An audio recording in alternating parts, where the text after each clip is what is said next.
Bonjour tout le monde, bienvenue à cette nouvelle capsule d'écoute agricole des Laurentides. Émilie Lamarche, travailleuse de rang. Mon sujet aujourd'hui est si on cultivait l'art du lâcher-prise. Donc, vous vivez une relation amoureuse difficile et vous avez l'impression que ça va dans le mur, un conflit avec un partenaire, un partenaire de travail, une chicane de famille. Bref, ce sont toutes des situations qui nous amènent à ressasser et à ruminer. Puis dans la vie, ben on veut ça le moins possible parce que quand on est là-dedans, on n'est pas bien, puis ça nous gruge beaucoup d'énergie. Donc, c'est là l'importance d'apprendre l'art du lâcher-prise. C'est quoi le lâcher-prise? Donc, c'est pas renoncer, se résigner ni abandonner. C'est tout le contraire, en fait. C'est d'apprendre le discernement, l'acceptation, le détachement.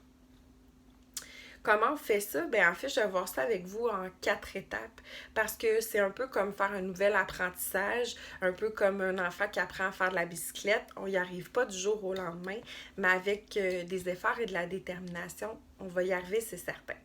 D'abord, la première étape, selon moi, c'est d'être capable d'identifier la source de nos anxiétés.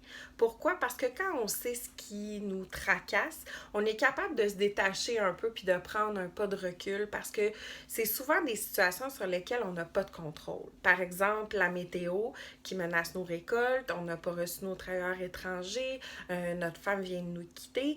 Bref, on n'a pas de contrôle là-dessus, donc on se dit, OK, ben c'est ça qui me fait vivre ça. Déjà là, ben, en prenant un petit pas de recul, tranquillement, on va apprendre le détachement. Deuxièmement, c'est d'être capable d'accepter la situation puis les émotions que ça nous fait vivre. Donc, si on n'accepte pas nos émotions, notre corps, il est pas fou, notre cerveau, il est très intelligent, il va nous le faire savoir d'une autre façon, par des mots physiques, plein de choses.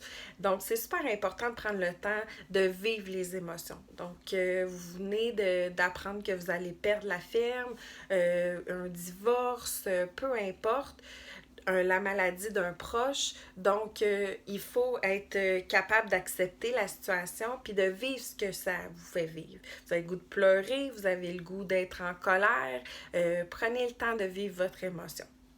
Troisièmement, c'est de voir nos échecs comme des possibilités d'apprendre.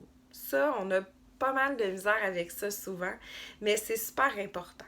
Par exemple, vous avez beaucoup investi cette année dans votre entreprise, puis malheureusement, ben, les résultats ne sont pas au rendez-vous.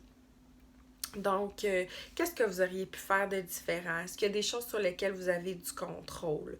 Donc, c'est sûr que vous allez apprendre de ça. Rappelez-vous mon exemple du départ avec la bicyclette. Ben, c'est à force de tomber puis de rouler tout croche qu'on va finir par développer notre technique puis s'améliorer. Puis l'apprentissage que vous allez faire là va vous servir dans plein d'autres situations de votre vie. Donc, oui, vous allez peut-être vivre un échec, mais il y a du positif qui va sortir de ça. Et dernièrement, ben, c'est en fait une clé dans le lâcher prise, c'est vraiment d'apprendre à vivre le moment présent. Donc, oui, c'est important si on a vécu des choses difficiles dans le passé, de prendre le temps de les vivre, de les nommer, de vider notre sac. Par contre, il faut apprendre à un moment donné à vivre dans le moment présent. On peut pas changer le passé, puis c'est la même chose pour le futur. On n'a pas de contrôle exact sur ce qui va arriver.